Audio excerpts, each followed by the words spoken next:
মুসলমানের ছেলেরা, খুব খেয়াল করে শুনুন, আল্লাহ পাক আমাদের নবীকে কি দরজা দিয়েছে, মুস্তাফাকে কি শান দিয়েছে। আল্লাহ পাকের হাবিব সম্পর্কে একটা তথ্য পেলাম, পৃথিবীর জমিনে 1,24,000 ইখতিলাফ, 2,24,000 নবী পয়গম্বররা এসেছে। এ নবীর উম্মতিরা কিতাবের ভিতরে এসেছে, সেই সময় যুগে যুগে মনুষ্য জাতির মধ্যে থেকে নবী এসেছে, মনুষ্য জাতির মধ্যে থেকে রাসূল এসেছে।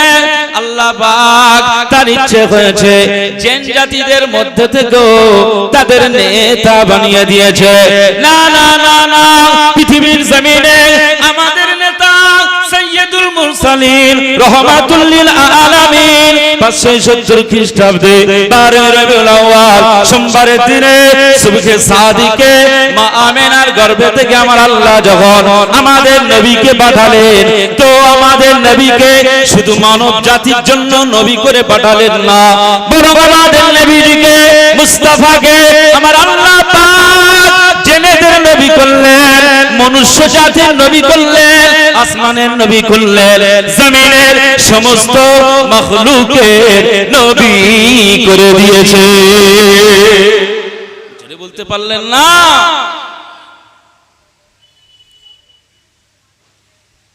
জেনেদের নবী, জেনেদেরও নবী, আমাদের নবী।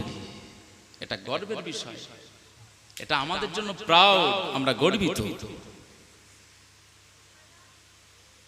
আম্মা জান আমিনা রাদিয়াল্লাহু তাআলা আনহা বলছেন, যখন আমার গর্ভে ছিল তো সেই সময় আমার মাঝে মাঝে বলতো, গায়েবী আওয়াজ এসে সতর্ক করা হতো যে আমেনা, তোমার গর্ভের যে বাচ্চাটা আছে এই বাচ্চাটাকে সংরক্ষণ করে রাখবে, এমন কিছু যেন না হয়ে যায় তোমার পেটের বাচ্চাটার কোনো ক্ষতি হয়, এইটা যেন না হয়। আমেনা রাদিয়াল্লাহু তাআলা আনহা মাঝে মধ্যে একটু ভীতু হয়ে যেতেন, একটু চিন্তিত হতে হতে। আবার গায়েবী আওয়াজ এসে মা আমেনাকে সান্ত্বনা দেওয়া হতো যে চিন্তিত হওয়ার কোনো কারণ নাই, দুঃখ করার কোনো কারণ নাই, টেনশন করার কোনো কারণ নাই। আপনার গর্ভের যে বাচ্চাটা, এটা দুনিয়ার কোনো সাধারণ বাচ্চা নয়, বরং পৃথিবীর শ্রেষ্ঠতম একজন বাচ্চা আমার আল্লাহ আপনার গর্ভে দান করেছেন। বলুন সুবহান।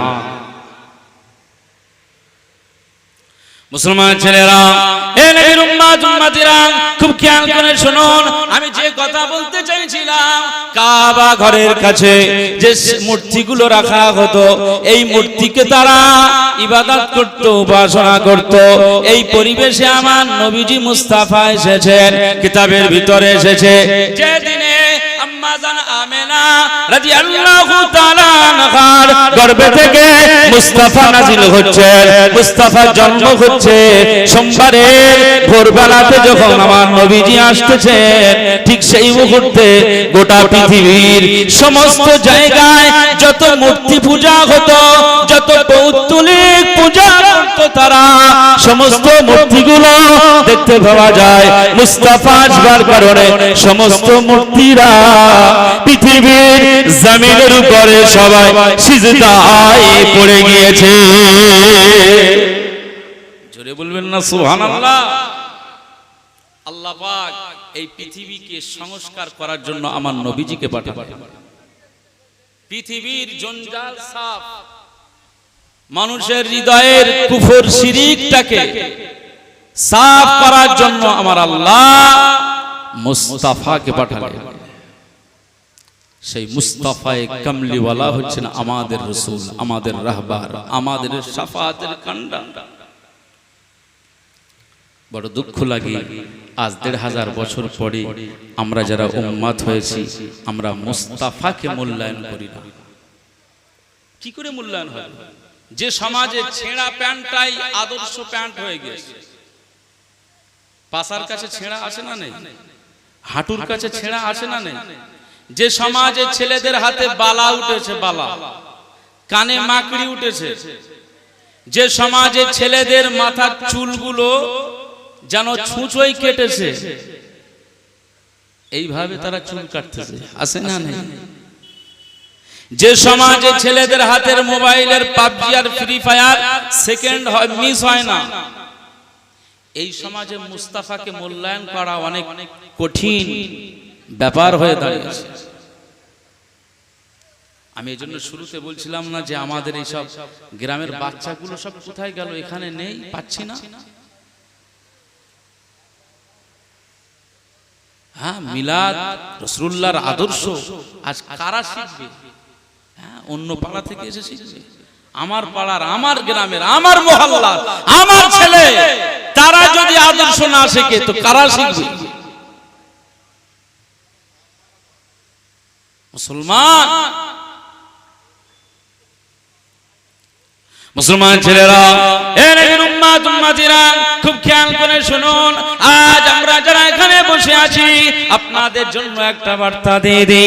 আল্লাহ নবী পাক জবানে জানিয়ে দিয়েছে, আদিবু আওলাদাকুম আলা সালাসি খিসাল। আল্লাহ নবী পাক জবানে জানিয়ে দিয়েছে, হে আমার সাহাবীরা, হে আমার জাতি, হে আমার জনগণেরা, হে আমার উম্মতিরা, আমি রাসূলুল্লাহ সাল্লাল্লাহু আলাইহি ওয়াসাল্লাম জানিয়ে দিলাম, আদিবু আওলাদাকুম আলা সালাসি খিসাল। আমি রাসূলুল্লাহ সাল্লাল্লাহু আলাইহি ওয়াসাল্লাম জানিয়ে দিলাম, অবশ্যই তোমরা গার্জিয়ান যারা, তোমাদের জন্য আমি সতর্কতা জারি করলাম। অবশ্যই আমার আল্লাহ তোমাদেরকে গার্জিয়ান বানালো, তোমাদেরকে অভিভাবক বানিয়ে দিল। তোমাদের ঘরে যে বাচ্চাগুলো জন্ম নিচ্ছে, এই বাচ্চাগুলো আমার আল্লাহ তোমাদের জন্য দান করে দিয়েছে। আমি রাসূলুল্লাহ সাল্লাল্লাহু আলাইহি ওয়াসাল্লাম জানিয়ে দিলাম, আমার পক্ষ থেকে এই বার্তাটা শুনে তোমরা পালন করার চেষ্টা করবে। আল্লাহ নবী বললেন, তোমার বাচ্চা জন্মের পরে পরে ওই বাচ্চাগুলোকে কিভাবে তোমরা বড় করবে আমি রাসূলুল্লাহ একটু বলে দেই। আল্লাহ নবী বললেন, তোমরা 1-1.5 বছর 2 বছর পর্যন্ত বাচ্চাকে অনেক দুধ খাওয়াবে, অনেক প্রোটিন যুক্ত খাবার খাওয়াবে।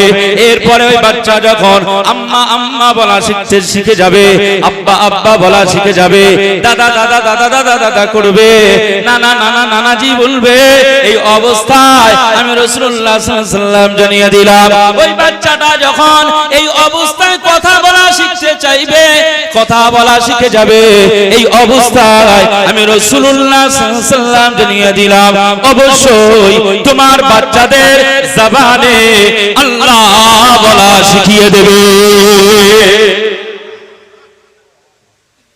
কি বলা শেখাবে?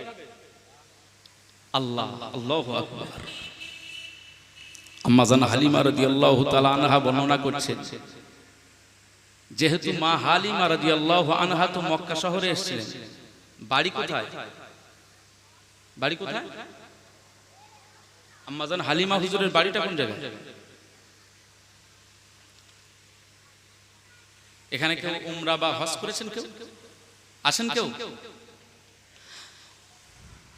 আচ্ছা ঠিক আছে, নেই মানে যে কোনো ব্যাপার তা নয়, তবে আপনাদের জন্য দোয়া করি, আল্লাহ পাক আপনাদের সবাইকে একদিন কাবার মেহমান রাসূলুল্লাহর রওজা আকদাসের দরবারে দাঁড়িয়ে সালাম দেওয়ার মতো আল্লাহ সবাইকে তৌফিক দিন, বলুন আল্লাহুম্মা আমিন।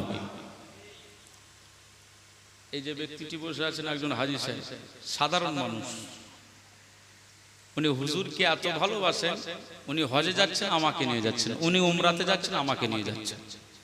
আমি সামনে প্রশংসাটা করছি না, আমি শুধু জাস্ট বলছি যে আপনারা টাকা পয়সা একটু একটা সাইড করে, জীবনে আমরা কিতাবপত্র পড়ে মক্কা মদিনার রহস্য তথ্য আমরা পড়েছি, কিন্তু সচক্ষে মক্কা মদিনার চিত্র দেখার অনেক বিস্তর ফারাক। কাবা বাইতুল্লাহ আপনার 3 তলা, এমন হাইট, এমন উচ্চতা, কিন্তু ওই কালো ঘরটাকে আমার আল্লাহ এত আকর্ষণ করেছে যে আপনি কাবার দিকে তাকালেই, আপনি যখন কাবার দিকে যাবেন, প্রথম যখন আপনি কাবার দিকে যাচ্ছেন, প্রায় 8 কিলোমিটার আগে থেকেই হারাম শরীফে ঢুকছেন, আপনার চোখ দিয়ে অনর্গল পানি নির্গত হচ্ছে। একবার জোরে বলুন সুবহান। কি আকর্ষণ!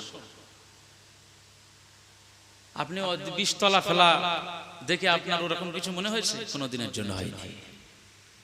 ঘর দেখে আপনার চোখে পানি, সেই ঘরের কাপড় ধরে গেলাম ধরে মানুষ পাগল পারা, আল্লাহ আমার গুনাহকে মাফ করে দিয়ে। আরে সেখানে রাজা বাদশা ধনাঢ্য ধনী গরিব সবাই ওই গেলাম ধরার জন্য পাগল পারা। কোথায় জার্মান, কোথায় জাপান, কোথায় ইংল্যান্ড, কোথায় ইন্দোনেশিয়া, কোথায় বাংলাদেশ, কোথায় পাকিস্তান, সব দেশের মানুষ এক জায়গায় দাঁড়িয়ে এক জায়গায় জড়ো হওয়া, একসঙ্গে তাওয়াফে সাউদ করা, একসঙ্গে সাফা মারওয়া সাই করা, ওই জায়গায় একসঙ্গে সবাই আল্লাহর কাছে ও এদিক থেকে ফরিয়াদ করছে আল্লাহ মাফ করে দাও, এদিক থেকে ফরিয়াদ করছে আল্লাহ মাফ করে দাও, এদিক থেকে হিন্দুস্তানের পশ্চিম বাংলার মানুষ আমরাও ফরিয়াদ করছি আল্লাহ আমাদের গুনাহকে মাফ করে দাও, আমাদের পশ্চিম বাংলার মানুষ যারা রয়েছেন আল্লাহ তাদেরকেও মাফ করে দাও, কবরে যারা শুয়ে রয়েছে আল্লাহ তাদের জীবনের গুনাহ মাফ করে দাও। এইভাবে কাবা চত্বরে শুধু আল্লাহর কাছে ক্ষমা চাওয়ার জিকির চলছে। একবার জোরে বলুন সুবহান।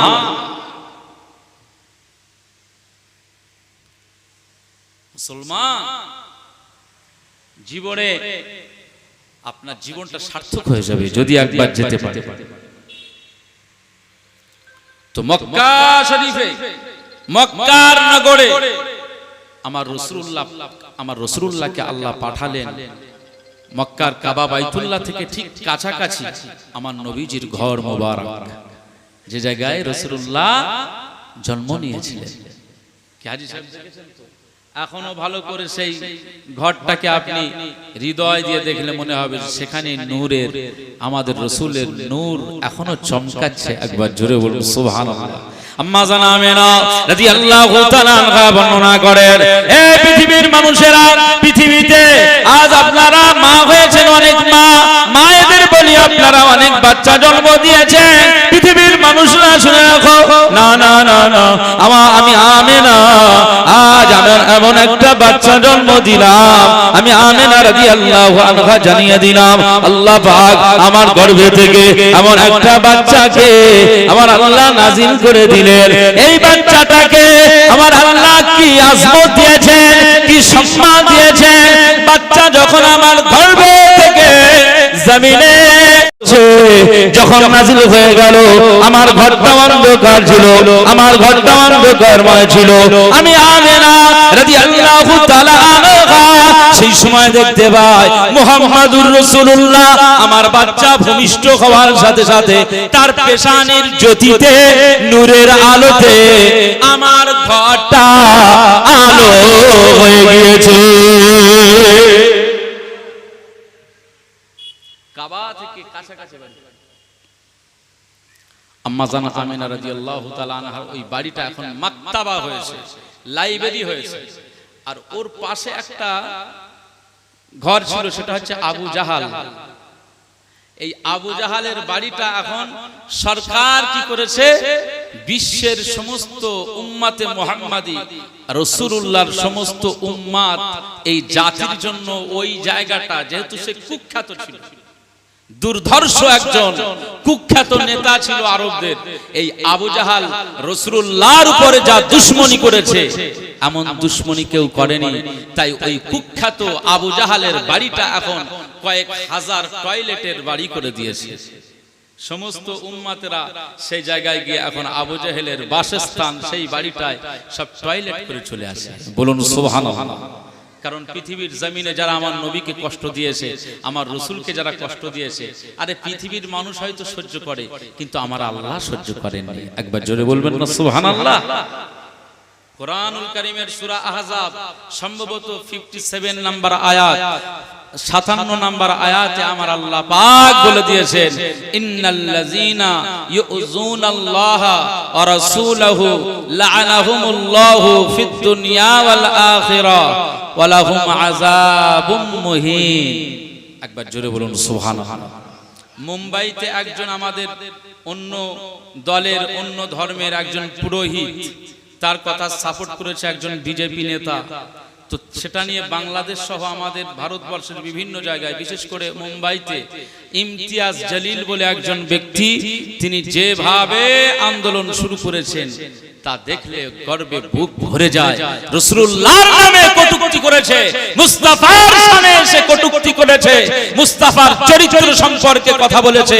মুসলমান, পৃথিবীর ইতিহাস ঘাটুন, আপনি মাইকেল এইচ হার্টকে দেখুন, মহাত্মা গান্ধীর বক্তব্য শুনুন, আপনি এইভাবে জন মুরকে দেখুন, ইতিহাস বিখ্যাত যারা রাইটার ছিলেন তাদের বক্তব্য আপনারা শুনুন, তাদের কমেন্টস দেখুন।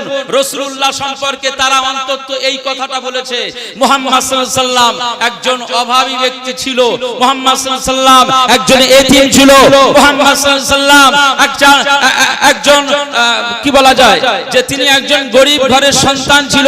কিন্তু মুহাম্মদ সাল্লাল্লাহু আলাইহি ওয়াসাল্লামের চরিত্র নিয়ে কথা বলা যাবে না। তার চরিত্রটাকে এত শ্রেষ্ঠত্ব পেয়েছি, চরিত্রের মধ্যে এত মাধুর্য পেয়েছি, চরিত্র এত ফ্রেশ পেয়েছি। তো মাইকেল এইচ হার্ট বলছে, আমার দ্য 100 এই বইতে 100 জন মহামনীষীদের নাম লিখেছে, 100 জন মহামনীষীদের নাম নির্বাচন করতে যে কাকে প্রথম রাখা যায়, মাইকেল এইচ হার্ট বলছে যে চরিত্রের দিকে নির্বাচন করে আমি পেয়েছি মা আমিনার বেটা হযরত মুহাম্মদ মুস্তাফা সাল্লাল্লাহু আলাইহি ওয়াসাল্লামের মতো চরিত্র আর পৃথিবীর কাউকে পায়নি। একবার জোরে বলুন সুবহান। তাকে ওই বইতে প্রথম স্থান দিয়েছেন। আল্লাহ পাক কোরআনুল কারীমে বলছেন, ইন্নাল্লাযীনা ইউযুনাল্লাহা ওয়া রাসূলাহু, যারা আমি আল্লাহকে কষ্ট দেয়, যারা আমার রাসূলকে কষ্ট দেয়, তো লাআনাহুমুল্লাহ ফিদ দুনিয়া ওয়াল আখিরা, দুনিয়া আর আখিরাতে দোনো জায়গায় আল্লাহর পক্ষ থেকে অভিসম্পদ রয়েছে। একবার জোরে বলুন সুবহানাল্লাহ। আল্লাহর পক্ষ থেকে লানত রয়েছে। একবার বলুন সুবহানাল্লাহ। ওয়ালাহুম আযাবুম মুহিন, আল্লাহ পাক বলছেন যারা আমার রাসূলকে কষ্ট দেয়, রাসূলকে কষ্ট দেওয়া মানেই তো আমি আল্লাহ আমাকে কষ্ট দেওয়া। একবার বলবেন না সুবহানাল্লাহ। তাদের জন্য লাহুম আযাবুম মুহিন, এমন শাস্তির ব্যবস্থা আমি আল্লাহ রেখেছি যে তারা কল্পনাই করতে পারবে না এমন শাস্তি। জিজ্ঞেস করুন আল্লাহর লানত দুনিয়াতে কেমন আছে? আবু জেহেল আজ মরেও শান্তিতে নেই, আবু জেহেল মরেও শান্তিতে নেই। বদরের পথে যেতে বদরের যে শহীদানদের কবর মোবারক, সাহাবায়ে কেরামদের কবর মোবারক, রওজা, 14 জন সাহাবী সেখানে শহীদ বরণ করেছিল। রাসূলুল্লাহ সাল্লাল্লাহু আলাইহি ওয়াসাল্লাম যে জায়গা থেকে বদরের নেতৃত্ব দিয়েছিল, সেই জায়গাটা এখন, যে জায়গাটা তাবু গেড়েছিল সেই জায়গাটা এখন মসজিদে আরিশ হয়েছে, মসজিদ হয়েছে। একবার বলুন সুবহানাল্লাহ। ওই মসজিদে মাগরিবের নামাজ পড়ে আমরা, হাজী সাহেব জিজ্ঞাসা করুন যে আমাদেরকে বলল যে এখানে একটা জায়গা দেখাচ্ছি চলো, যেখানে আবু জেহেল হত্যা হয়েছে। তো সেই আবু জেহেল যেখানে হত্যা হয়েছিল আমরা সেখানে গিয়ে দেখতে পেলাম, বলছে এই জায়গাটা অভিশপ্ত একটা জায়গা, লানতের একটা জায়গা। তা সত্যি তাই, আবু জেহেল মরেও শান্তি। মুসলমান ছেলেরা, হে নবীর উম্মত উম্মতিরা, খুব খেয়াল করে শুনুন, আল্লাহ নবীর চাচা, তবে এটা নিজের চাচা নয়, এটা গ্রাম্য চাচা, এটা মহল্লার চাচা, এটা পাড়ার চাচা ছিল আবু জাহাল, যিনি মক্কার লিডার ছিলেন। আবু জাহালের যে জায়গাটা হত্যা করা হয়েছিল, যে জায়গায় তাকে নিহত করে দেওয়া হয়েছে, ওই জায়গাটা মসজিদ আরিশের পাশে। আমরা দেখতে গেলাম, আমরা লক্ষ্য করেছি, শুধু আমরা নয়, অনেক বাসে করে হাজী সাহেবরা সেখানে গিয়েছে। মাগরিবের নামাজের পরে গিয়ে দেখি অন্যান্য হাজী সাহেবরা সব পাথরের টুকরা তুলেছে, ইটের টুকরা তুলেছে, পাথরের টুকরা তুলেছে, তুলাবালিগুলো তুলে নিয়ে সব হাজী সাহেবরা আবু জাহালকে লক্ষ্য করে সব মারতেছে, আজও মারতেছে। আপনি এখন মদিনাতে গিয়ে দেখতে পাবেন ওই জায়গায় এই সমস্ত হাজী সাহেবরা গিয়ে এই ঢিলগুলো ছুঁড়ে ছুঁড়ে মারে। কারণ হলো সবাই যখন মারতেছে এই কথা সবাই বলছে, হে আল্লাহ নবীর দুশমন, আমার মুস্তাফা যে কি কষ্ট দিয়েছিস, আমার রাসূলুল্লাহকে কি কষ্ট দিয়েছিলিস, কি যন্ত্রণা দিয়েছিলিস, তুই যে আমার নবীকে এত কষ্ট দিয়েছিলিস। আল্লাহ নবী যেদিনে কাবা বাইতুল্লাহতে নামাজে রয়েছে, সিজদাতে রয়েছে, হে আবু জাহাল, ওই দিনে আমার রাসূলুল্লাহ সিজদা অবস্থায় তার পিঠের উপরে মোটা মরা উটের ভুঁড়ি চাপিয়ে দিয়েছিলিস, আমার নবীজি কত কষ্ট পেয়েছিল, আমার মুস্তাফা কত কষ্ট পেয়েছিল। এ নবীর উম্মত উম্মতিরা, সেদিনে আম্মা জান ফাতেমা বাড়িতে কাজ করছেন, এমন সময় আওয়াজ হলো, এই ফাতেমা রাদিয়াল্লাহু তাআলা আনহা, কোথায় রয়েছো মা? আজ যাও, চলে যাও কাবা চত্বরে চলে যাও, আজ কাবা বাইতুল্লাহ শরীফের সামনে আজ তোমার আব্বা জান আল্লাহর নামাজে মশগুল, আল্লাহর সিজদাতে মশগুল। এই অবস্থায় রাসূলুল্লাহর পিঠের উপরে আবু জেহেল নামক ওই ব্যক্তিটি মরা উটের ভুঁড়িটা তোমার আব্বা জানের পিঠে চাপিয়ে দিয়েছে। এই অবস্থায় না না আশেপাশে কেউ নাই, মা ফাতেমা এই কথাটা শুনে কাঁদতে কাঁদতে কাঁদতে কাঁদতে কাবা চত্বরে চলে এসেছে, কাবা বাইতুল্লাহর কাছে চলে এসেছে। আম্মা জান ফাতেমা রাদিয়াল্লাহু তাআলা আনহা সেই সময় আব্বা জানের পিঠ থেকে আর চোখের পানি ফেলতে ফেলতে ওই পিঠ থেকে মরা উটের ভুঁড়িটাকে সরিয়ে দেয়। মরা উটের ভুঁড়িটা সরিয়ে দিয়ে আবু জাহেল, উতবা, সাইবা এদের দিকে লক্ষ্য করে বললেন, ফাতেমা। ফাতেমা ওই সময় আওয়াজে বললেন, এ মক্কার আবু জাহেল, উতবা, সাইবারা, আমার আল্লাহ আমার আব্বা জানের কি অপরাধ রয়েছে? আমার আব্বা জান জীবনে আপনাদেরকে কোনোদিন গালি দেয়নি, আমার আব্বা জান জীবনে আপনাদের গায়ে কোনো কাকর ঝরেনি, আমার আব্বা জান জীবনে আপনাদের কোনো নিন্দা করেনি। একটা সময় আমার আব্বা জানকে আপনারাই আল আমিন বলে দিয়েছিলেন, আমার আব্বা জান একটা সময় এত ভালো ছিল, সেই সময় আপনারাই তো আমার আব্বা জানকে আমানতের নবী বলেছিলেন। জোরে বলবেন না সুবহানাল্লাহ।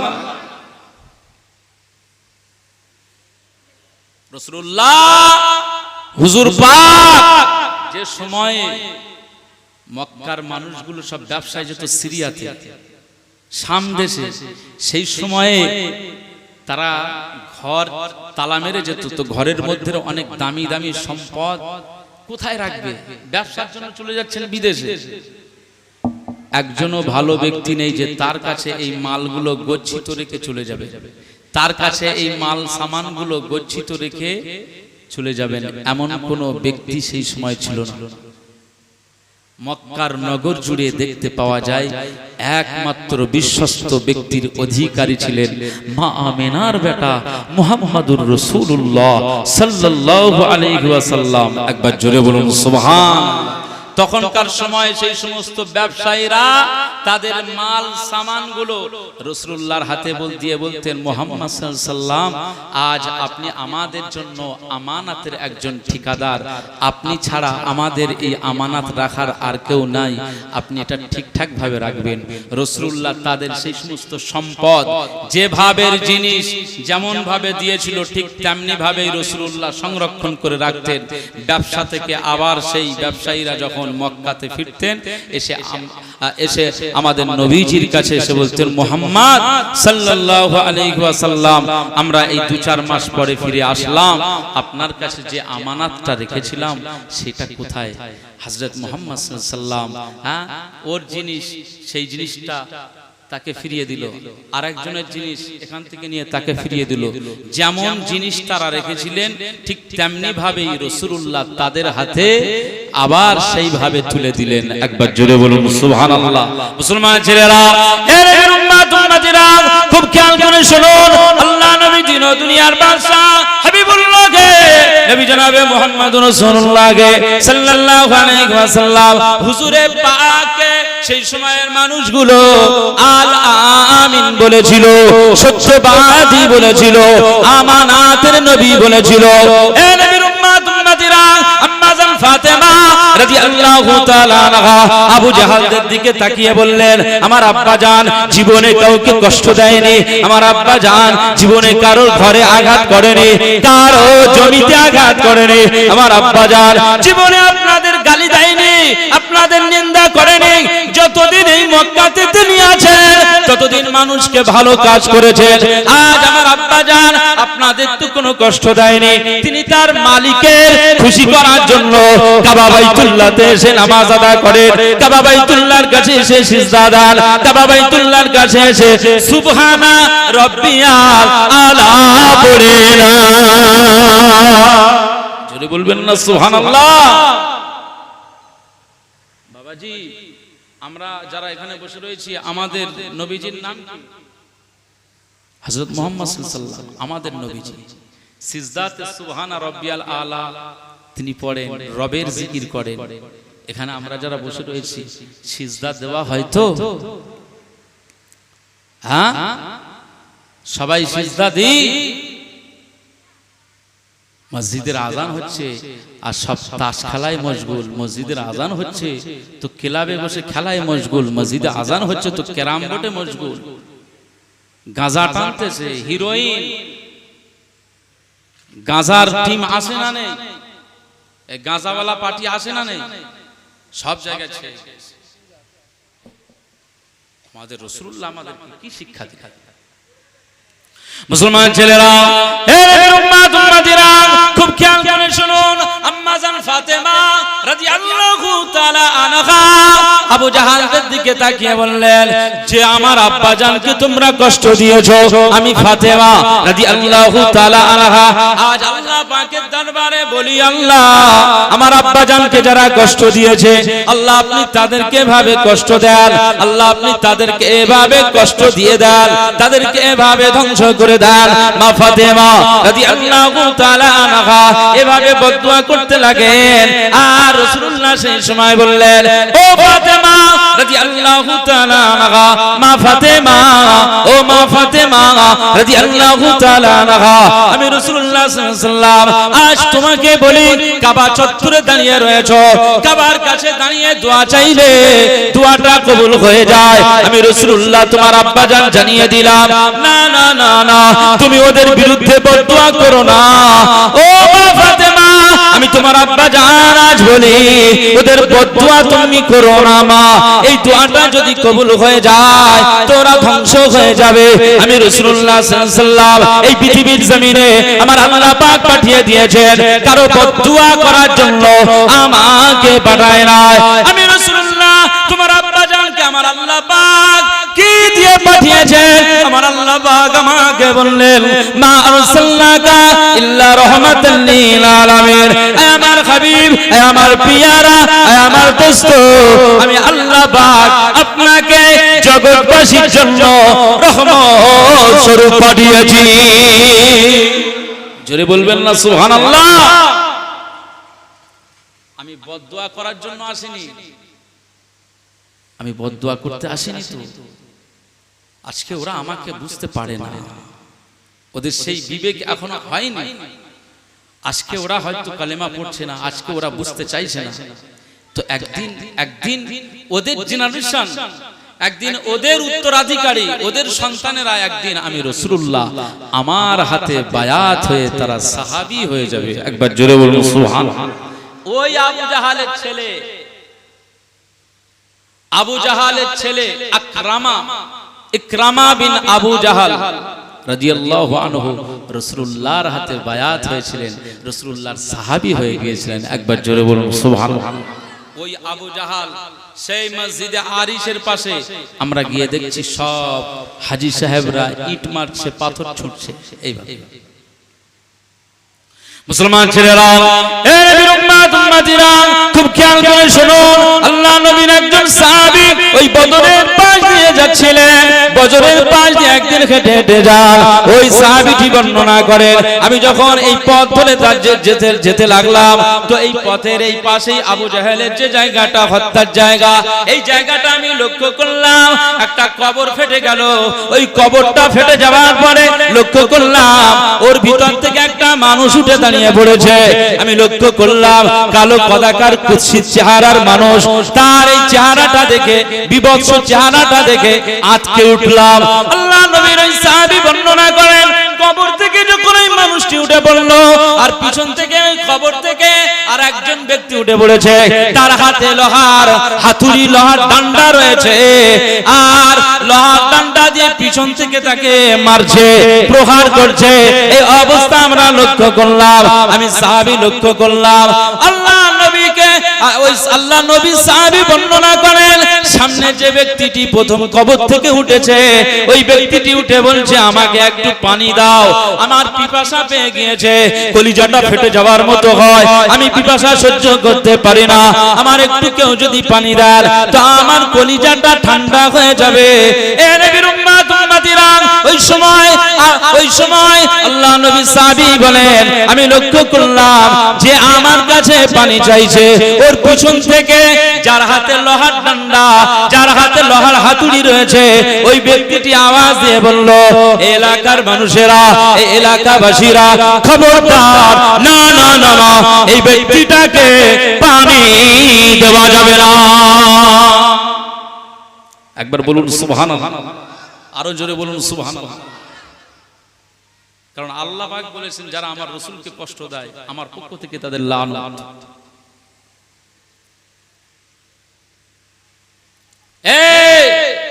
একে পানি দেওয়া যাবে না। আমি লক্ষ্য করছি যে সে চিৎকার দিচ্ছে যে আমি কবরের আযাব সহ্য করতে পারি না, কবরের আযাব সহ্য করতে পারি না। মুসলমান, সবার একদিন কবরে যেতে হবে না?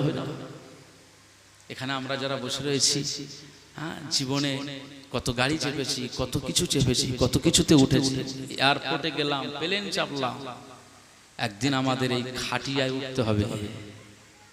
সেদিন সবাই কাঁধে করে, ছেলে, এখন তো আর সেই ছেলেরা নাতিরা আর কাঁদে না, বুড়ো মরে গেছে মানে আর দরকার নেই, জলাঞ্জলি শেষ।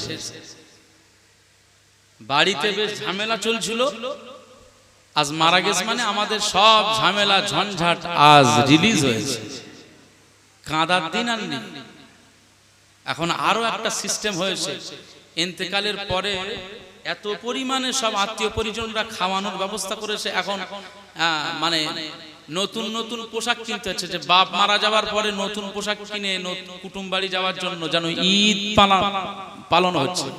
একটু মনে যে একটা ব্যথা বেদনা, আব্বা চলে গেল আর জীবনে আব্বা বলে ডাকতে পারবো না। মুসলমান, একদিন আমাদের ওই কবরে যেতে হবে, কবরের চিন্তাটা করতে হবে।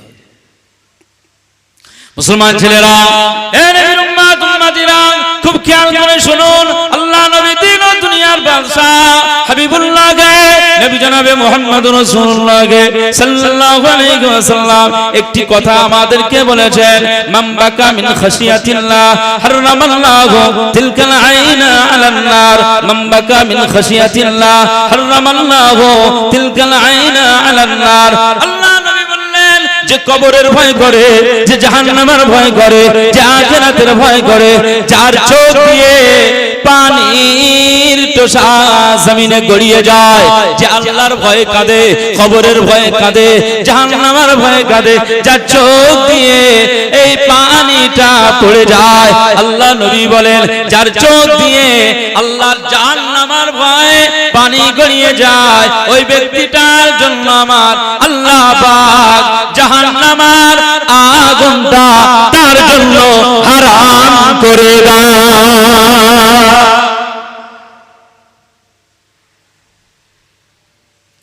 কবরের চিন্তা করতে হবে। এখানে কবরের ওয়াজ করছি, কবরের চিন্তার কথা বলছি। অনেক মানুষ যেন ঝিমিয়ে ঘুমাচ্ছে কি বলতে পারবো না, তবে আপনারা যারা রয়েছেন একটু মাথাটা উঁচু করে একটু আমার দিক তাকান দিন, মনে করেন যে ছেলে দেখতে এসেছেন আপনারা,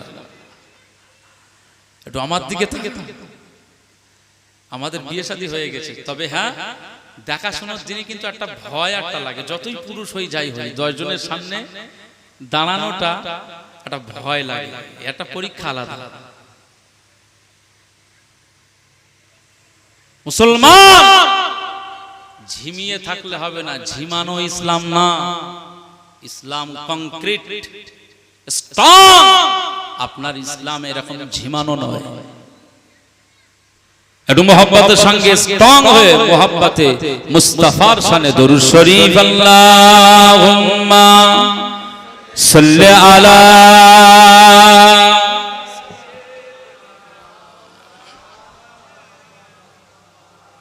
ওয়া আলা আলি সাইয়্যিদিনা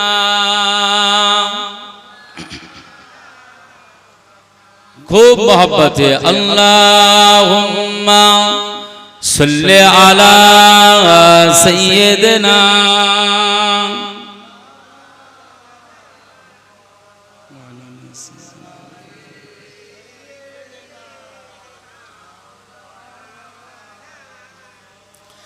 কতটা মনের গহীনে তুমি করে নিয়েছো ঠাই, কতটা মনের আবেশে তোমারই নাত গে যায়। তুমি আমার আলোকমালা, তুমি আমার আলোকমালা, তুমি তো সাধনা। মুহাম্মাদুন মুহাম্মাদুন মুহাম্মাদুন নবিয়ুনা, দরুদ সালাম হাজার তোমায়, তুমি শাফিউনা। কতটা মনের গহীনে তুমি করে নিয়েছো ঠাই, কতটা মনের আবেশে তোমারই গান গে যায়। তুমি আমার আলোকমালা, তুমি আমার আলোকমালা, তুমি তো সাধনা। মুহাম্মাদুন মুহাম্মাদুন মুহাম্মাদুন নবিয়ুনা, দরুদ সালাম হাজার তোমায়, তুমি শাফিউনা। কতটা মনের গহীনে তুমি করে নিয়েছো ঠাই, মনের দহলিজে চর্চা তোমার, তোমার প্রেমের রাগ। মনের দহলিজে চর্চা তোমার, তোমার প্রেমের রাগ। খোদার প্রিয় হতে শাফাত পেতে আমি তোমার প্রেমের মুহতাজ। বলুন না সুবহানাল্লাহ। মনের দখলিজে চর্চা তোমার, তোমার প্রেমের রাত।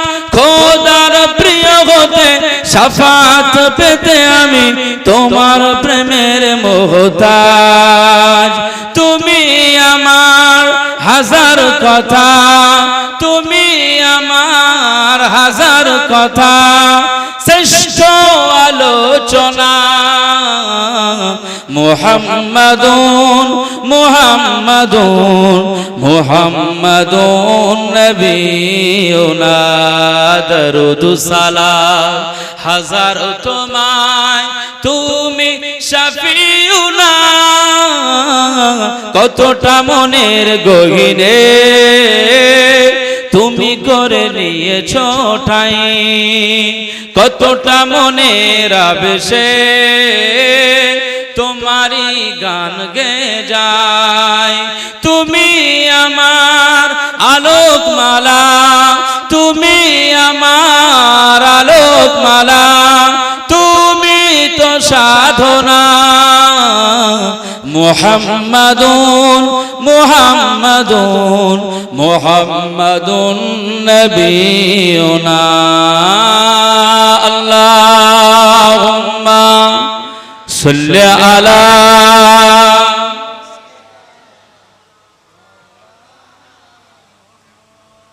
ওয়া আলা আলি সাইয়্যিদিনা।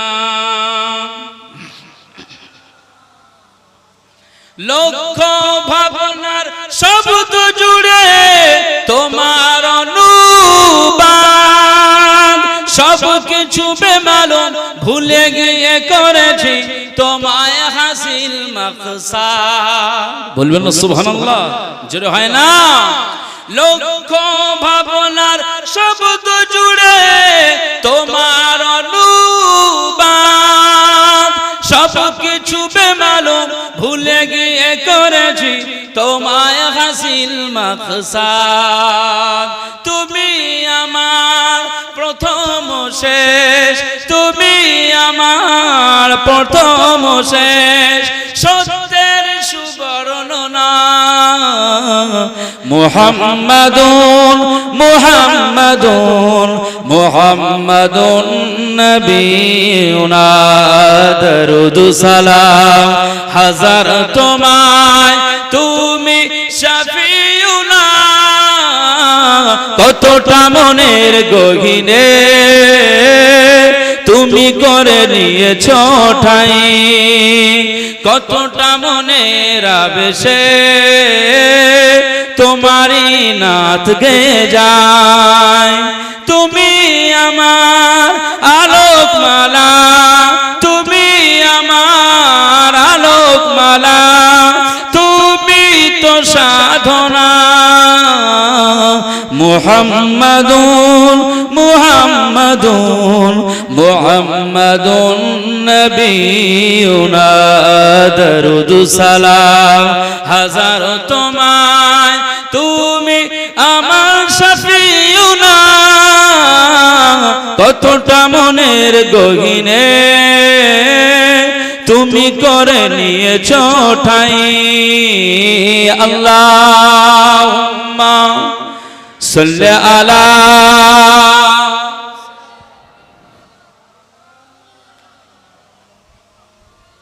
ওয়ালা আলি সাইয়্যিদিনা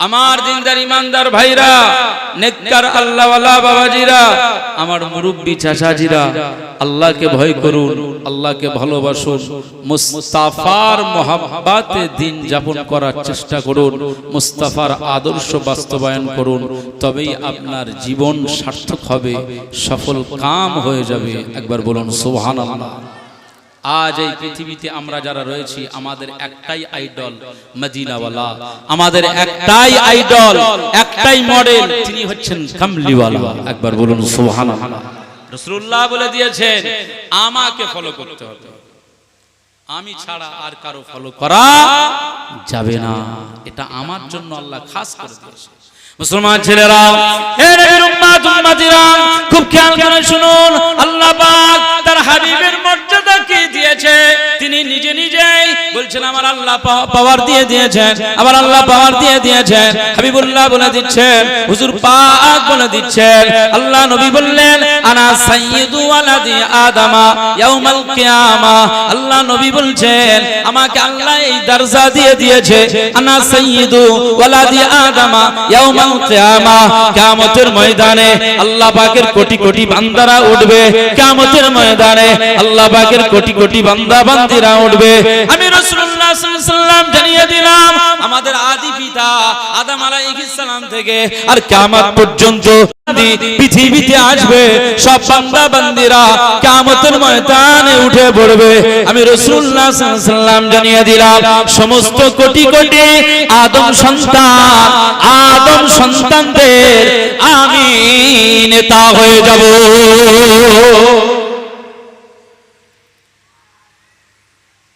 আমি সবার নেতা হব তো আমি নেতা আপনাদের যে কথাগুলো বলছি শুনবে না হে পদ্মপুকুরের মানুষেরা আমি মদিনাওয়ালা তোমাদের নেতা যেটা বলছি শুনবে না দুনিয়ার নকল নেতা প্লাস্টিকের বন্দুক আর সত্যির বন্দুক বাচ্চাদের হাতে দেওয়া হয় না নকল নেতার পিছনে হই হই করে জিন্দাবাদ লাগিয়ে ফায়দাটা কি হলো এই পর্যন্ত মদের গ্লাসের চুমুক বেড়েছে তো কমে নেই মদের বোতল সমাজের যুবকদের হাতে বেশি উঠেছে তো কমেনি যুবকরা গাঁজায় দম দিচ্ছে আমাদের এই সমস্ত নেতাদের পিছনে ছুটে ছুটে কমেনি রাসূলুল্লাহ বলছেন এই সমস্ত সব নকল নেতা ছাড়ো মুস্তাফাকে ধরো নাজাত পেয়ে যাবে জোরে বলুন সুবহান মুসলমান ছেলেরা হে নবীর উম্মত উম্মতিরা খুব খেয়াল করে শুনুন আমি যে কথা বলতে চাইছিলাম আবু জেহেলের হত্যার জায়গাটার ঘটনা আল্লাহ নবী সাহাবী সেই সময় দেখতে পেলেন ওই যে মানুষটি বলছেন আমাকে পানি দাও, আমি কলিজা ফেটে যাচ্ছে, আমার এই মুহূর্তে কলিজাটা ফেটে যাওয়ার মতো হচ্ছে, আমি তেষ্টা সহ্য করতে পারি না, কবরের যন্ত্রণা সহ্য করতে পারি না, কবরের আযাব আমি সহ্য করতে পারি না, আমাকে এক গ্লাস পানি দাও। আর পিছন থেকে আওয়াজ হয়, যার হাতে লোহার ডান্ডা, যার হাতে লোহার হাতুড়ি রয়েছে, ওই ব্যক্তিটি আওয়াজ দিয়ে বললেন খবরদার নবীজির দুশমন, একে জীবনে এক গ্লাস নয় এক ঢোকও কেউ পানি দিতে পারবে না।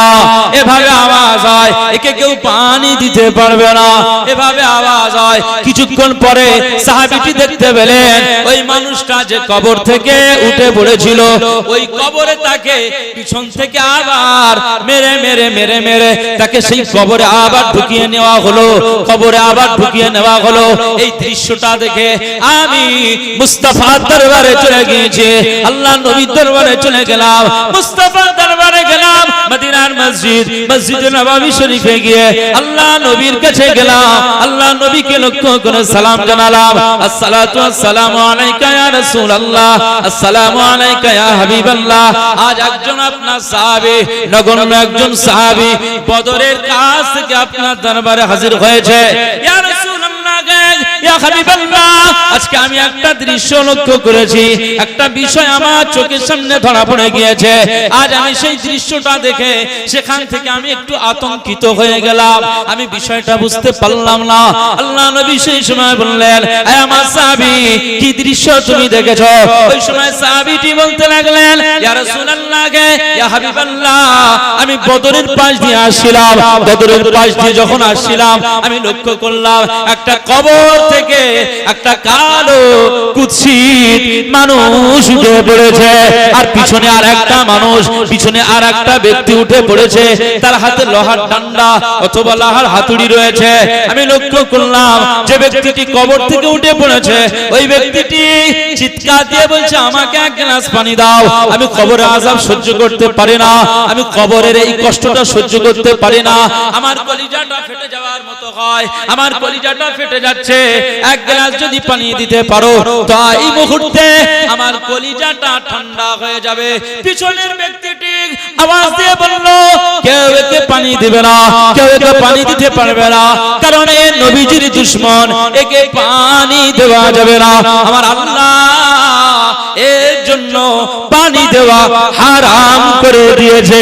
আল্লাহ নবীকে যখন এই কথাটা বলছেন, আল্লাহ নবীকে এই কথাটা জিজ্ঞাসা করছেন ইয়া রাসূলুল্লাহ ইয়া হাবিবাল্লাহ, বদরের কবর থেকে এই দৃশ্য আমি দেখতে পেলাম, আমি চিনতে পারলাম না, বিষয়টা বুঝতে পারলাম না।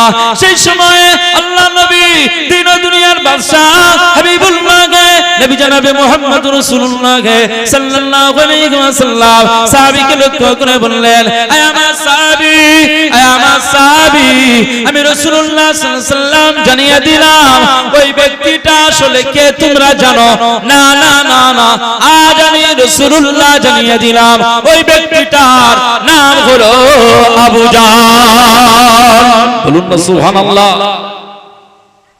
আল্লাহ তার সে সারা জীবন আমার যা দুশমনি করেছে, সারা জীবন আমার যা কষ্ট দিয়েছে, সারা জীবন আমার যা কষ্ট দিয়েছে, আমার আল্লাহর পক্ষ থেকে তার লানত অনবরত সে কবরের ভিতরে কঠিন আযাবের মধ্যে লিপ্ত রয়েছে।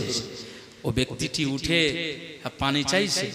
একটা সময় আমি রাসূলুল্লাহ, আমি যখন মক্কার দাঁড়ে দাঁড়ে গিয়েছিলাম, ওরাই আমাকে মক্কার জমিনে মেরে ফেলার চক্রান্ত করেছিল। আজকে আমার আল্লাহ পাকের সহ্য হয় না, তারা হাবিবকে কষ্ট দিয়েছে, তাই তাকে এভাবে কষ্ট দেওয়া হচ্ছে। আজ আবু জেহেলের কবরে এইসব হাজী সাহেবরা গিয়ে দেখি ঢিল মারতেছে, মা আমরাও মেরে এসেছি। আমরা মিনাতে গিয়ে কাপড় মারি, জামরাতে, জামরা কাবা, জামরা উস্তা, জামরা সুগরা, তিনটে জায়গায় মিনাতে কাপড় মারি, কারণ শয়তান ইবলিস নবী ইসমাইল আলাইহিস সালামকে ধোঁকা দিয়েছিল তিনবার তিন জায়গায়। এই তোর আব্বা তোকে নিয়ে যাচ্ছে কোথায় জানিস? তোর কল্লা উড়িয়ে দেবে। তোর গর্দান উড়িয়ে দেবে। তোর আব্বা জান আজকে কোন জায়গায় নিয়ে যাচ্ছিস? 3 জায়গায় ধোঁকা দিয়েছিল শয়তান ইবলিস।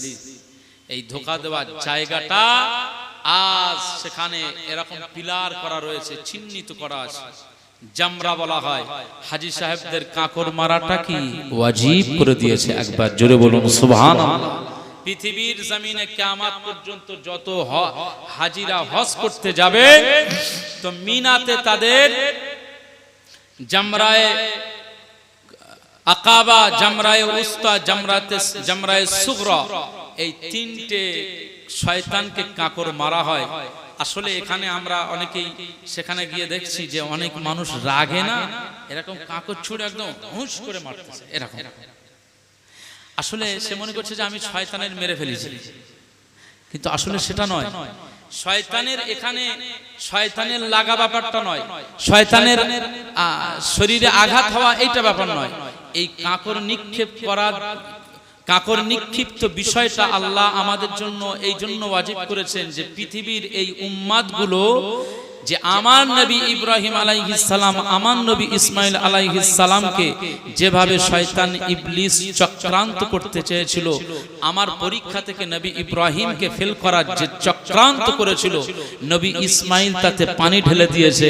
নবী ইসমাইল আলাইহিস সালাম সেখানে বারে বারে শয়তানকে একেবারে শয়তানকে ধিক্কার জানিয়ে সে তার আব্বার সঙ্গেই সে কুরবানি হওয়ার জন্য প্রস্তুত নিয়েছিল। একবার জোরে বলুন সুবহানাল্লাহ। সেই জায়গায় আমি আমার নবী উম্মত, আমার হাবিবের উম্মত, উম্মতে মুহাম্মাদীদের জন্য সেই হজের জন্য এটা একটা নিদর্শন রেখেছি। তারা হজ করতে আসবে তো মিনাতে তারা কাকড় মারবে। কাকড় মারাটা ওয়াজিব। আসলে এই কাকড় মারার মাধ্যমে ধিক্কার জানানো হয়। শয়তান সে দেখবে আর কষ্ট পাবে যে আমি কি ভুল কাজ করেছিলাম, আমি কি অন্যায় করেছিলাম, নবী ইসমাইলকে কেন বাধা দিয়েছিলাম। আজকে যদি বাধা না দিতাম তো এই উম্মতে মুহাম্মাদীরা আজকে আমাকে এমন কাকড় মেরে ধিক্কার জানাতো না। তো সেই জায়গায় আমরা সবাই কাকড় মেরে আসছি, অনেক মানুষ সেখানে রাগে মারতে চায়। তো মিনাতে কাকড় মারা হয় দেখেছি, কিন্তু বদরের এই জায়গায় এসে দেখছি যে এই কবরের উপরে সব পাথর মারছে, কেউ ইট ছুঁড়ে মারতেছে। তা বললো যেটা আবু জেহেলের কবর। কত ধিক্কৃত অবস্থায় চিন্তা করে মুসলমান ছেলেরা, এ নবীর উম্মত উম্মতিরা, আজ আমি একটা কথা বলতে যে আজ এত বড় জায়গায় চলে এসেছে। এ নবীর উম্মত উম্মতিরা শুনে রাখো, আজ 1500 বছর পরে আমরা যারা এখন উম্মত উম্মত উম্মত করি, উম্মত দাবি নিয়ে আমরা চলার চেষ্টা করি, উম্মত হওয়ার পরিচয় আমরা দিতে চাই। মনে রাখবেন, উম্মতের পরিচয় দিতে গেলে কয়েকটি শর্ত আপনাকে মানতে হবে। 1 নাম্বার শর্ত হলো কোরআন আপনাকে ফলো করে চলতে হবে। 2 নাম্বার শর্ত হলো মুস্তাফার আদর্শ নিয়ে আপনাকে চলতে হবে। 2টা জিনিস যদি আপনি আপনার চরিত্রের মধ্যে আঁকড়ে ধরে থাকতে পারেন তো আমার নবীজি পাক জানিয়ে দিয়েছে, এই পৃথিবীর মানুষেরা তারাকতু ফীকুম আমরাইনি লান তাদিল্লু মা তামাসসাকতুম বিহিমা কিতাবাল্লাহ ওয়া সুন্নাত রাসূলিহি। পৃথিবীর জমিনে 1500 বছর পরে আমার উম্মত উম্মতি তোমরা যারা আসবে, আমি রাসূলুল্লাহ জানিয়ে দিলাম তোমাদের কাছে অনেক নেতা সামনে চলে আসবে, অনেক ধোঁকাবাজরা চলে আসবে, অনেক দলবদ্ধ চলে আসবে। আমি রাসূলুল্লাহ সাল্লাল্লাহু আলাইহি ওয়াসাল্লাম জানিয়ে দিলাম, না না না, তোমাদের জাহান্নামী আমি করতে চাই না, তোমরা জাহান্নামী হয়ে যাও। আমি রাসূলুল্লাহর এটা পছন্দ নয়। তাই আমি রাসূলুল্লাহ তোমাদের জানিয়ে দিলাম, একটা হলো একটা কিতাব তোমাদের জন্য রেখে যাচ্ছি, সেই কিতাবটার নাম হলো কোরআনুল কারীম। 2 নাম্বার আমার আদর্শ সুন্নাত হাদিসে পাক আমি তোমাদের জন্য রেখে যাচ্ছি। এই 2টা জিনিস তোমরা ফলো করে চলবে। তো না, এই 2টা জিনিস ফলো করে চললে মুস্তাফার আদর্শ পেয়ে যাবে।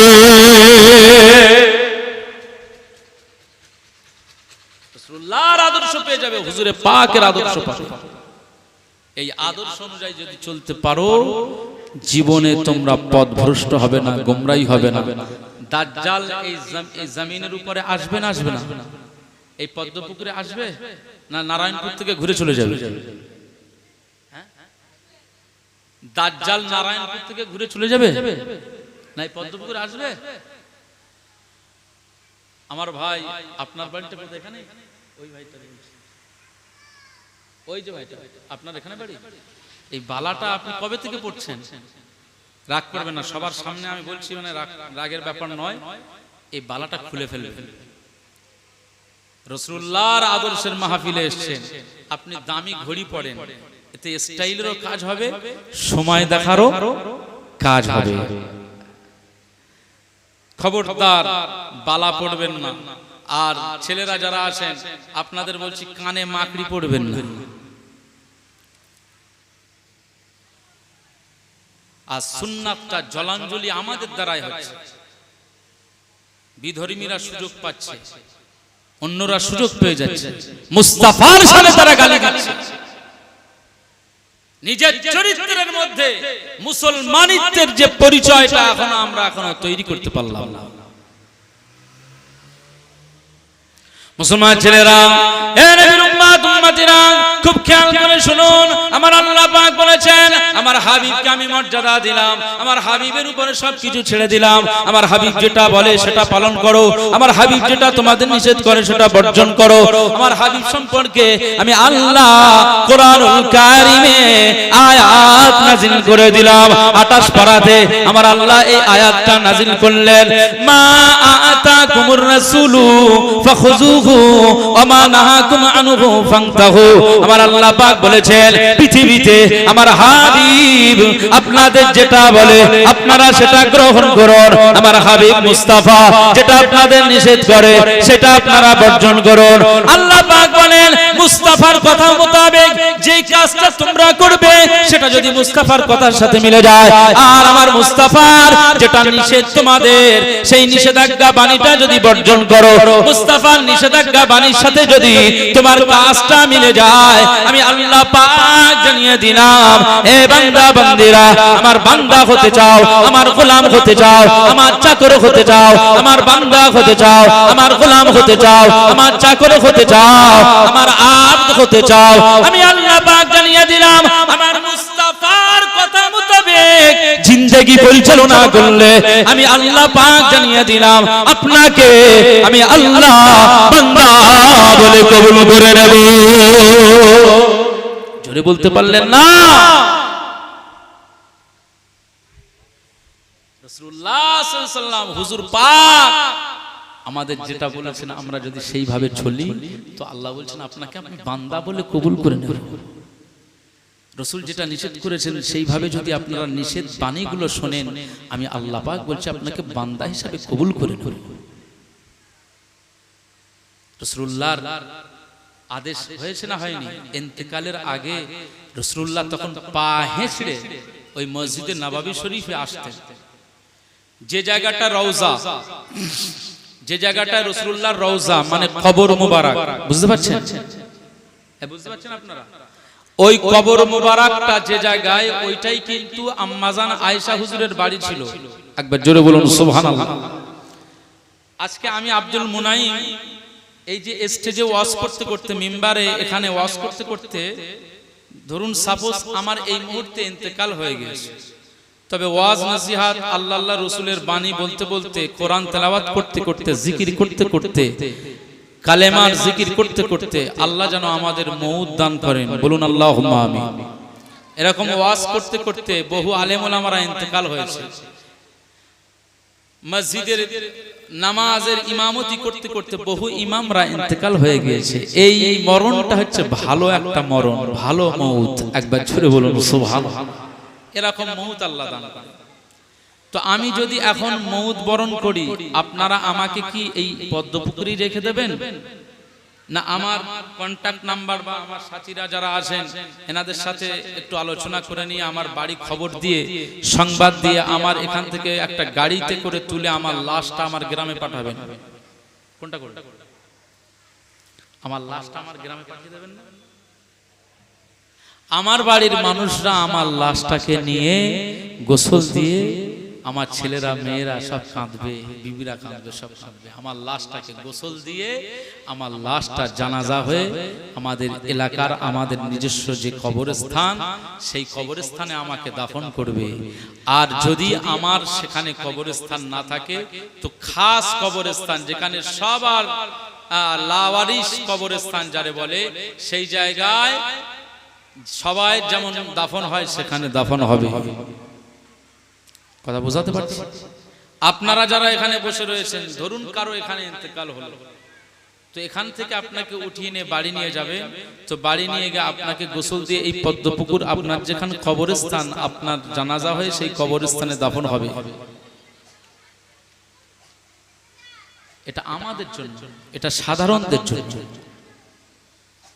আর নবীদের জন্য আল্লাহ খাস করেছে। আমার মুস্তাফার জন্য আল্লাহ এটা খাস করে দিয়েছে। রাসূলুল্লাহ যেখানে ইন্তেকাল হবে, যেখানে যেখানে রূহটা কবজ হয়ে যাবে, যে জায়গাটাই হবে ওই জায়গাটাই তার জন্য রওজা হয়ে যাবে। একবার জোরে বলুন সুবহান। মসজিদে নববী শরীফে যখন ইমামতি করতেন রাসূলুল্লাহ, ওই বাড়ি ওই ঘর থেকেই আর নববী শরীফে ঢুকতেন, ঘর থেকে ঢুকতেন, ওখান থেকেই আসতেন, ওখান থেকেই ইমামতির জায়গায় দাঁড়াতেন। আমরা চোখে দেখে এসেছি আলহামদুলিল্লাহ। মুসলমান ছেলেরা, খুব খেয়াল করে শুনুন, আমরা গিয়ে এই হাদিসটা এখনো লক্ষ্য করছি। সেখানে লেখা রয়েছে মা বাইনা মিম্বারি ওয়া রাউদাতুম মির রিয়া, মা বাইনা বাইতি ওয়া মিম্বারি রাউদাতুম মির রিয়াজিল জান্নাহ। আল্লাহ নবী বললেন, মসজিদে নববী শরীফের আমার এই মিম্বার আর আমার এই বাড়ি, অর্থাৎ যেটা রাসূলুল্লাহর রওজা হয়ে গিয়েছে, ওটা আগে বাড়ি ছিল। রাসূলুল্লাহ বলেছেন মা বাইনা বাইতি ওয়া মিম্বারি রাউদাতুম মির রিয়াজিল জান্নাহ। আমার বাড়ি আর মসজিদে নববীর এই মিম্বার, এর মাঝখানটা, এই জায়গাটা আমি রাসূলুল্লাহ সাল্লাল্লাহু আলাইহি ওয়াসাল্লাম জানালাম, এই জায়গাটা হলো একটা জান্নাতেরই টুকরা। রাসূলুল্লাহ ওখান থেকে ঢুকতেন, আসতেন। তো শেষ সময়ে ইন্তেকালের আগে এত শরীর অসুস্থ, ঠিকঠাক ভাবে পা আর ফেলতে পারছে না। নুরানি কদম মুবারক সাহাবীর কাঁধে ভর করে করে আসছেন, পা হেঁচড়ে যাচ্ছে। মসজিদে নববী শরীফের ভিতরে ঢুকলেন, নামাজ আদা করলেন, এরপরে শেষ ওসিয়াত করছেন সাহাবীরা, বন্ধু তার বন্ধুর কাছে চলে যাবে। তো আমি রাসূলুল্লাহ সাল্লাল্লাহু আলাইহি ওয়াসাল্লাম আজ আপনাদের জন্য শেষ ওসিয়াত করছি, আপনারা আসসালাত আসসালাত আসসালাত আমা মালাকাত আইমানুকুম, পৃথিবীর জমিনে আমার উম্মত উম্মতি, মনে রেখো নামাজ নামাজ নামাজ। রাসূলুল্লাহ এই শেষ ওসিয়াত করেছেন, নামাজ ছাড়বে না, নামাজের পাবন্দি হবে, নামাজ থেকে মাহরুম হবে না, সালাতের পাবন্দি হবে। রাসূলুল্লাহর জবানের এই কথাটা আমরা কয়জন পদ্মপুকুরের ছেলেরা, মেয়েরা, ঘরের মানুষেরা আমরা মানি? কতজন আমরা পালন করি? মুসলমান, আল্লাহর রাসূল বলেছেন মানতে হবে, আর আমার আল্লাহ পাকের অর্ডার, আমার রাসূল যেটা বলছেন সেটা শুনতে হবে। যদি শুনতে পারো তো আমার বান্দা বলে কবুল করে নেব। মুসলমান ছেলেরা, খুব খেয়াল করে শুনুন, আল্লাহ নবী দিন ও দুনিয়ার বাদশা হাবিবুল্লাহকে, নবী জনাবে মুহাম্মদ রাসূলুল্লাহকে সাল্লাল্লাহু আলাইহি ওয়াসাল্লাম আমাদের জন্য কিছু আদেশ করেছেন। যেমন একটা আদেশ করলেন, পৃথিবীর জমিনে মক্কা নগরে, শহরে, বাড়িতে, গ্রামে, বিভিন্ন জায়গায় মক্কাবাসীরা, আমার জাতিরা, তারা সব মদ পানে তারা অভ্যস্ত ছিল। এই মদ পানে তারা মাতাল হয়ে থাকতো। আমি রাসূলুল্লাহ নিজে হাতে মদের গ্লাস আমি তাদের হাত থেকে ফেলে দিয়েছি, অর্থাৎ তারা ফেলে দিয়েছে। আমি রাসূলুল্লাহ সংগ্রাম করেছিলাম, তারা মদ খাওয়া ছেড়ে দিয়েছিল। মক্কার জমিনে এই কঠোর সংগ্রাম আমি সংগ্রাম করেছিলাম। মদ খেলে হবে না, মাতাল হলে হবে না, মাতলামি বাদ দিতে হবে। মদ খেলে বিবেক নষ্ট হয়ে যায়, মদ খেলে মস্তিষ্ক খারাপ হয়ে যায়, মদ খেলে মাতাল হয়ে রাস্তাঘাটে শুয়ে থাকতে হয়। আমি রাসূলুল্লাহ সাল্লাল্লাহু আলাইহি ওয়াসাল্লাম, আজ আমার মিশন ছিল আমার জাতি জাতি যেন মদ না পান করে। আমি রাসূলুল্লাহ মদটাকে আমি বয়কট করে দিয়েছিলাম, মদটাকে আমি নিষেধ করে দিয়েছিলাম, মদ আমি শহরনগর থেকে বার করে দিয়েছিলাম। আমার যারা সাহাবীরা ছিল, যারা একটু মদ পান করত, সব সাহাবীরা মদ পান করা বন্ধ করে দিয়েছিল।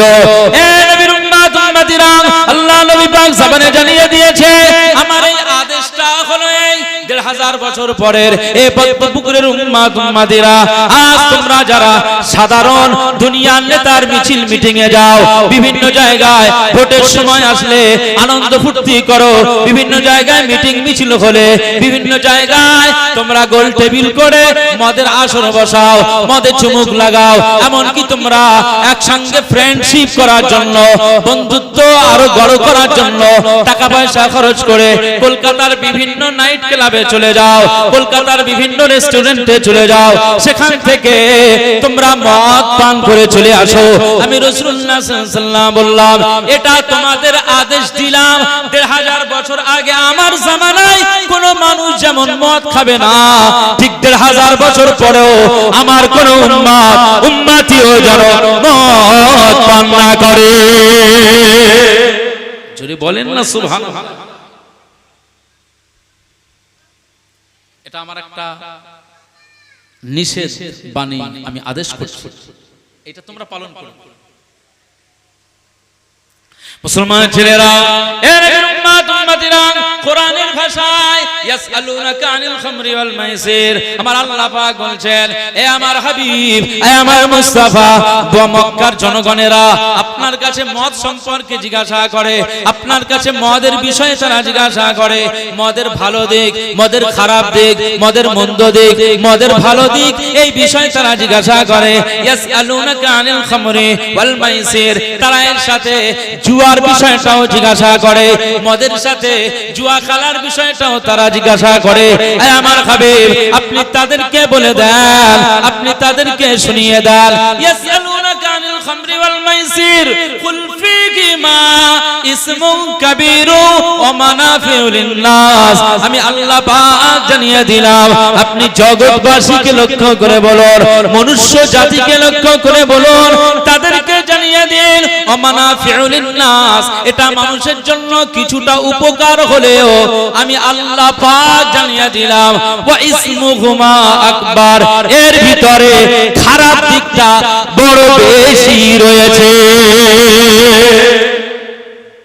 মানাফিউ লিন-নাস, মানুষের জন্য এটা কিছুটা উপকার আছে, কিন্তু ওয়া ইসমুহুমা আকবার, এর গুনাহটা বেশি, এর মন্দ দিকটা বেশি, এর খারাপিটা বেশি। আল্লাহ পাক বলছেন, হাবিব আপনি ওদেরকে বলে দিন মদ যেন তারা না পান করে।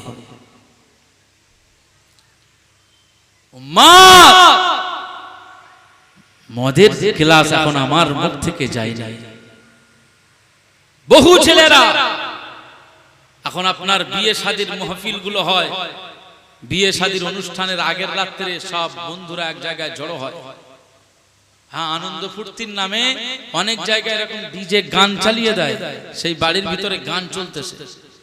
কেউ আবার বিভিন্ন গায়িকা নায়িকা, বড় বড় যাদের টাকা পয়সাওয়ালা মালিক যারা হয়েছেন, মুসলমান ঘরের যারা একটু ধনী হয়ে গিয়েছেন, আল্লাহ যাদের একটু টাকা দিয়েছে, তাদের কাছে ইসলাম কি ওসব না, নতুন করে সংস্কৃতি বানাতে হবে।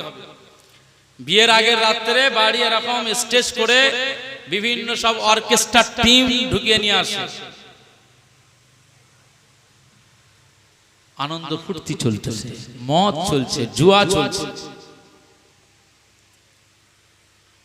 এই জাতি সে যদি বলে যে আমি উম্মাত, আল্লাহর দরবারে সে কি উম্মাত বলে বিবেচিত হবে নাকি? হবে? হবে না। এজন্য সাবধান হতে হবে। রাসূলুল্লাহ বলেছেন ১ নাম্বার নামাজ আদা করবে, তারপরে রাসূলুল্লাহ বললেন মদ পান করবে। কোরআনের ভাষায় ওয়াল মাইসির, আল্লাহ পাক বলছেন যে এই জুয়াটাও আমি আল্লাহ নিষেধ করলাম। রাসূলুল্লাহ বললেন জুয়া খেলাটাও বন্ধ করতে হবে। দেখবেন আমাদের বিভিন্ন জায়গায় চায়ের দোকানে, ছোট ছোট মুদিখানার দোকানে দেখবেন একটু কাস্টমার খরিদ্দারের ভিড় বাড়ানোর জন্য একটা ক্যারাম বোর্ড লাগিয়ে আসে না নেই? ক্যারাম বোর্ড লাগানো আসে না নেই? আপনার কথা বলছেন লাগানো, তো হ্যাঁ না একটু বলেন, আপনারা একটু হ্যাঁ না সাইসো দিলে কি কেমন হবে? আর যদি বলেন যে আমার কথাবার্তায় কি কষ্ট পাচ্ছেন নাকি, হ্যাঁ মুসলমান তো বিভিন্ন দোকানে ক্যারাম বোর্ড লাগিয়ে দেয়, আবার কেউ লুডু গুটি ওখানে বার করে দেয়। ওরা যতক্ষণ খেলবে তার মাঝখানে দু চারটে চা বিক্রি টিক্রি হবে, ডিম সেদ্ধ হবে, এরকম আসে না? আরে সামান্য একটা ডিম দেওয়া দেবি খেলা হয়, হয় না? হয় না? ক্যারাম বোর্ড খেলা, লুডু খেলা, গুটি খেলা, এগুলো হয় না? হয় না? ওই একটা ডিমও যদি খেলা হয়, জুয়া খেলা হয়, ওই একটা ডিম আর 1 কোটি টাকার জুয়া দুটি সমান অপরাধী হবে।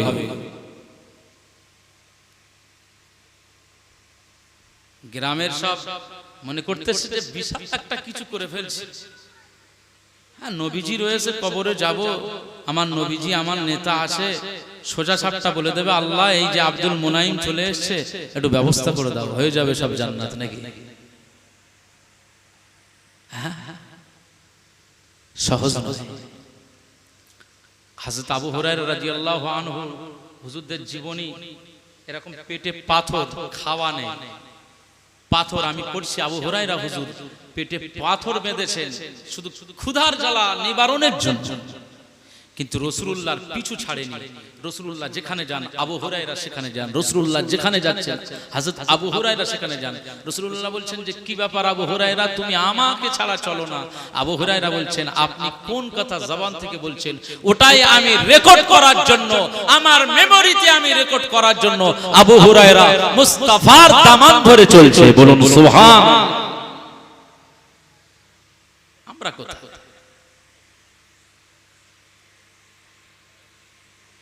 মুসলমান ছেলেরা, হে নবীর উম্মত উম্মতিরা, খুব খেয়াল করে শুনুন, আমার আল্লাহ পাক কুরআনুল কারীমে জানিয়ে দেন, মা আতাকুমুর রাসূলু ফাখুযুহু ওয়া মা নাহাকুম আনহু ফান্তাহু। আমার আল্লাহ পাক জানিয়ে দিয়েছেন, আমার হাবিব আমার মুস্তাফাকে আমি দামি করলাম, মুস্তাফাকে সম্মানী বানালাম, মুস্তাফাকে তোমাদের নেতা বানিয়ে দিলাম, মুস্তাফাকে তোমাদের রাহবার বানিয়ে দিলাম। আমার হাবিব নবী তোমাদের কাছে যেটা আদেশ করে আদেশটা গ্রহণ করে নাও, যেটা নিষেধ করে সেটাকে বর্জন করে নাও। পৃথিবীর জমিনে আমার মুস্তাফার কথাটাকে যে মেনে নিয়েছে, আমার মুস্তাফার নিষেধটা যে বর্জন করেছে, ওই ব্যক্তিটাকে আমি আল্লাহ বান্দা বলে কবুল করে নেব। জোরে বলেন না সুবহানাল্লাহ। আমার মাওলানা সাহেব ভাই, আপনি ওখানে বসছেন কেন? এখানে আসেন, আমি ভালো করে, আমার ওই পিছনের ভাই ফুরফুরা শরীফে আমরা একসঙ্গে পড়াশোনা করেছি, ওই পিছনের ভাইটা একটু আপনারা সব সিনিয়র মানুষ, এখানে অনেক মানুষ বসে রয়েছে, কিন্তু তবু আমি যেহেতু আমন্ত্রিত বক্তা, তাই আপনাদের এই সামনে এত উঁচুতে বসে আলোচনা করছি। তবে ভালোবাসার নজরে দেখবেন, ছেলে মনে করেন, ভাই মনে করেন, আলোচনা এইভাবে একটু শোনেন। হ্যাঁ, আমরা এই জিনিসগুলো যে বিশাল অহংকার তাকাব্বুরি এটা নয়, হাজা মিন ফাদলি রব্বি, এটা আমার রবের পক্ষ থেকে আমার আল্লাহর ইচ্ছে। এখানে অহংকার তাকাব্বুরি, এখানে আমি বক্তা ওয়াজ করি বিশাল ব্যাপার নয়, ওয়াজ করাটা বড় ব্যাপার নয়, বড়কে আমলে ডুবিয়ে রাখা এর নাম হচ্ছে একজন প্রকৃত মানুষ। আল্লাহ পাক বলছেন, আতা'মুরুনান নাস বিল বিররি ওয়া তানসাউনা আনফুসাকুম, তুমি মানুষদেরকে শুধু ওয়াজ করছো, মানুষদিগকে শুধু বর্ণনা করছো, অথচ তুমি নিজের আমলের ক্ষেত্রে একেবারে দ্বিধাহীন, তুমি ভুলে রয়েছো, নিজে আমল করছো। এই মাইকের সামনে বড় কথা বলা, ওয়াজ করা, বক্তব্য দেওয়া এইটা বড় বিষয় নয়, আমলে ডুবে থাকা এইটার নাম হচ্ছে বড় বিষয়। তাকওয়াওয়ালা হওয়া, মুত্তাকি হওয়া, আল্লাহকে ভয় করা, এইটাই হচ্ছে সবচেয়ে বড় বিষয়।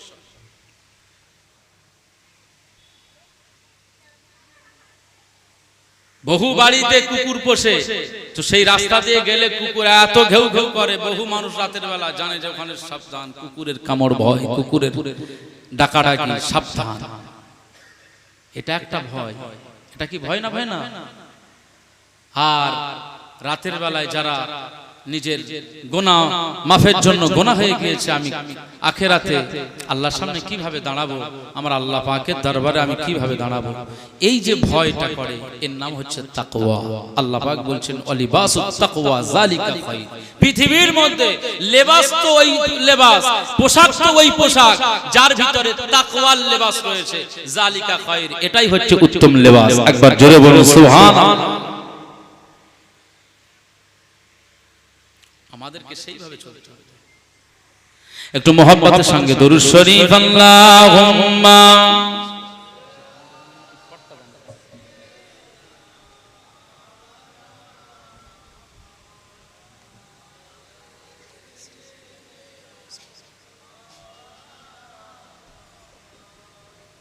দরুদ শরীফ আল্লাহুম্মা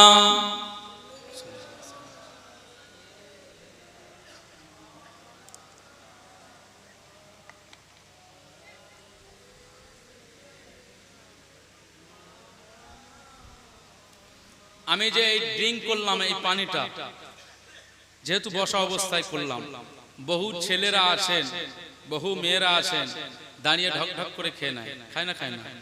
বহুজন আছেন বাম হাত দিয়ে খায় না খায় না, পানি পান করে না করে না। রাসূলুল্লাহ বলছেন বাম হাত দিয়ে খাওয়াটা শয়তানের আদর্শ, আর এই ডান হাত দিয়ে খাওয়াটা আমি রাসূলুল্লাহ আমার আদর্শ। একবার জোরে বলুন সুবহান। তাহলে আজকে আদর্শ নেওয়ার জন্য এখানে বসেছেন, এই জিনিসগুলো মহৎ বিষয়। আপনি ডান হাত দিয়ে পানি পান করবেন, পানি পান বিসমিল্লাহ দিয়ে শুরু করবেন, প্রতি ঢোকের শেষে আলহামদুলিল্লাহ বলে আল্লাহর প্রশংসা করে। বহু মরুভূমির জায়গায় পানি নেই, তারা পানি আনতে বহু দূরে যায়। পার্বত্য এলাকায় গিয়েছি, হিমাচল প্রদেশ, সেই উপরে বাড়ি করে রেখেছে, পাহাড়ের কিনারায় সব খাদে খাদে বাড়ি, সেখানে খাবার পানি নিচে থেকে তুলে তুলে নিয়ে যাচ্ছে কত কষ্ট করে। আর আজ আপনার হাতে পানি কত সহজে রয়েছে, পশ্চিমবাংলার মানুষরা কত আনন্দে রয়েছেন, কত সুখে রয়েছেন। এর জন্য ঢোক গিলবেন তো আলহামদুলিল্লাহ বলবেন, তবে দাঁড়িয়ে পানি পান করার অনুমতি রয়েছে। আপনি দাঁড়িয়ে পানি পান করবেন। কোন পানি? এক নাম্বার হচ্ছে জমজমের পানি, আর দ্বিতীয় নাম্বার পানি হচ্ছে ওযুর পরের পানি। দাঁড়িয়ে পান করা সুন্নাত, বলুন সুবহান। তাওয়াফ শেষ করে ওয়াজিব মাকামে ইব্রাহিমের কাছে 2 রাকাত নামাজ পড়তে হয়, ওয়াজিবুত তাওয়াফ। এই নামাজ পড়ে বলা হচ্ছে এবারে তুমি প্রাণ ভরে জমজমের পানি পান করে নাও। জমজমের পানির কি মূল্য, কি দাম, কি নিয়ামত, কি মর্যাদা, কি শান আল্লাহ দিয়েছে। এই জমজমের পানি, এই যে আমি এটা পানিটা এই দিক ফিরে খেলাম, আপনাদের কিবলা কোন দিকে? এই দিকে না এই দিকে? এই দিকে। তো জমজমের পানি ধরেন আপনি এই দিকে খেলেন, গোনাহ হবে না, কিন্তু বলা হচ্ছে আপনি যখন জমজমের পানি পান করবেন তো কিবলার দিকে দাঁড়িয়ে পানি পান করবেন, বলুন সুবহানাল্লাহ। মুসলমান ছেলেরা, এ নবীর উম্মত উম্মতিরা, খুব খেয়াল করে শুনুন, জমজমের পানি যখন পান করবেন নিয়াত করে নেবেন আপনার শরীরে অনেক রোগ রয়েছে, অনেক বড় বড় রোগ রয়েছে, অনেক ছোট ছোট রোগ রয়েছে। আপনি জমজমের পানি যখন পান করবেন তো সেই সময় আপনি নিয়াত করবেন আল্লাহুম্মা ইন্নী আসআলুকা ইলমান নাফিআ ওয়া রিজকান ওয়াসিআ ওয়া শিফাআম মিন কুল্লি দা। আপনি যখন এইভাবে নিয়াত করে জমজমের পানি পান করবেন, জমজমের পানি আপনি পিলাবেন, জমজমের পানি পান করবেন, আর আপনি যখন এমন নিয়ত করবেন আল্লাহ আপনার এই দুনিয়াবি রহমতি এই পানিটা আমি পান করছি, এই পানি পান করার বরকতে আমার শরীর থেকে আল্লাহ রোগ দূর করে দেন, রোগ মুসিবত দূর করে দেন, ভিতরে যত কষ্ট রয়েছে, যাতনা রয়েছে, সব যন্ত্রণা দূর করে দেন। আল্লাহ চাইলে জমজমের পানির বরকতে আপনার শরীরের রোগ আমার আল্লাহ শিফা করে দেবে। যদি বলতে পারলেন না, মক্কা শরীফে যারা যায় তাদের জিজ্ঞেস করবেন বাড়ি থেকে রোগ নিয়ে যায়, ওখানে গিয়ে এই জমজমের পানি পান করলে বলে আমার শরীরে যেন আর কোনো রোগ শোক কিছু মনেই হয় না। যা ট্যাবলেট বাড়ি নিয়মিত খেত সেখানে অনিয়মিত না খেলেও চলে, তাই না? ইনি হজ পাকের সময় এনার ইনসুলিন নিতে হয়, সুগার। চিন্তা করেন, যাকে প্রত্যেক দিনে ইনসুলিন নিতে হতো, যাকে প্রত্যেক দিনে রুলস অনুযায়ী কোনোদিন বাদ যেত না, যাকে ইনসুলিন নেওয়ার ব্যবস্থা করতে হয়, ওই ব্যক্তিটা সেই সময় হজের সময় কোনো ইনসুলিন নেয়নি। আমরা বললাম লাগবে না, চলেন মক্কাতে চলেন, জামজাম রয়েছে, বড় ইনসুলিনের ব্যবস্থা জামজামের মাধ্যমেই হবে। তো হাজী সাহেব রয়েছে এখানে, আপনি জিজ্ঞাসা করেন, ওখানে উনি বলছেন যে আমার এখানে এসে কোনো ইনসুলিনের প্রয়োজন হয় না, আল্লাহ যেন আমাকে শেফার মধ্যেই রেখেছেন। বলুন সুবহান। আল্লাহ জামজামের এত বরকত রেখেছে।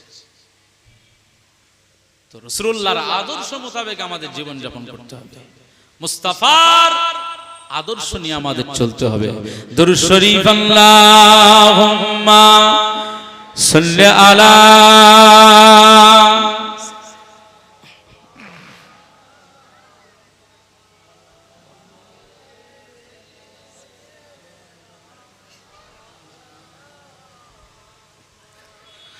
ঈদ মিলাদুন নবী, ঈদ মিলাদুন নবী, ঈদ মিলাদুন নবী, ঈদ মিলাদুন নবী। খুশিতে দোলে আজকে সৃষ্টির সবই, খুশিতে দোলে আজকে সৃষ্টির সবই। ঈদ মিলাদুন নবী, ঈদ মিলাদুন নবী, ঈদ মিলাদুন নবী, ঈদ মিলাদুন নবী। রহমত আলাম নূরে মুজাসসাম, সৃষ্টি তোমার নূরে আরশ কালাম। বলেন না সুবহানাল্লাহ, নারায়ে তাকবীর। রহমত আলাম নূরে মুজাসসাম, সৃষ্টি তোমার নূরে আরশ কালাম। রহমত আলাম নূরে মুজাসসাম, সৃষ্টি তোমার নূরে আরশ কালাম। ধরার বুকে এলে ও গরবি, ধরার বুকে এলে ও গরবি। ঈদ মিলাদুন নবী, ঈদ মিলাদুন নবী, ঈদ মিলাদুন নবী, ঈদ মিলাদুন নবী। খুশিতে দোলে আজকে সৃষ্টির সবই, খুশিতে দোলে আজকে সৃষ্টির সবই। ঈদ মিলাদুন নবী, ঈদ মিলাদুন নবী, ঈদ মিলাদুন নবী, ঈদ মিলাদুন নবী। আজকে ধরায় লাখো ফেরেশতায় মারহাবা ইয়া রাসূল সুরে সুরে গায়। আজকে ধরায় লাখো ফেরেশতায় মারহাবা ইয়া রাসূল সুরে সুরে গায়। গুন গুন নাত গায় ভোমরা সবই, গুন গুন নাত গায় ভোমরা সবই। ঈদ মিলাদুন নবী, ঈদ মিলাদুন নবী, ঈদ মিলাদুন নবী, ঈদ মিলাদুন নবী। খুশিতে দোলে আজকে সৃষ্টির সবই, খুশিতে দোলে আজকে সৃষ্টির সবই। ঈদ মিলাদুন নবী, ঈদ মিলাদুন নবী, ঈদ মিলাদুন নবী, ঈদ মিলাদুন নবী। আল্লাহুম্মা সাল্লি আলা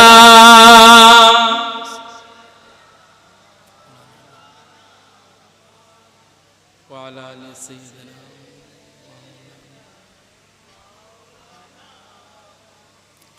ধন্য মা আমিনা পেয়ে শাহে মদিনা, ধন্য মা আমিনা পেয়ে শাহে মদিনা। যার প্রেমে এ নিখিল হলো যে দিওয়ানা। বলেন না সুবহানাল্লাহ, আওয়াজ দিয়ে হয় না? ধন্য মা আমিনা পেয়ে শাহে মদিনা, যার প্রেমে এ নিখিল হলো যে দিওয়ানা। ধন্য মা আমিনা পেয়ে শাহে মদিনা, যার প্রেমে এ নিখিল হলো যে দিওয়ানা। সব নবীদের মাঝে তব ছবি, সব নবীদের মাঝে তব ছবি। ঈদ মিলাদুন নবী, ঈদ মিলাদুন নবী, ঈদ মিলাদুন নবী, ঈদ মিলাদুন নবী। খুশিতে দোলে আজকে সৃষ্টির সবই, খুশিতে দোলে আজকে সৃষ্টির সবই। ঈদ মিলাদুন নবী, ঈদ মিলাদুন নবী, ঈদ মিলাদুন নবী, ঈদ মিলাদুন নবী। আল্লাহুম্মা সাল্লি আলা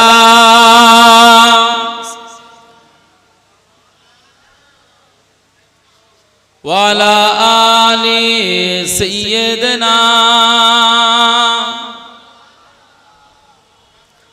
তাকবীর দান, নারায়ে তাকবীর। সবাই মোহাব্বত তাকবীর দান, নারায়ে তাকবীর।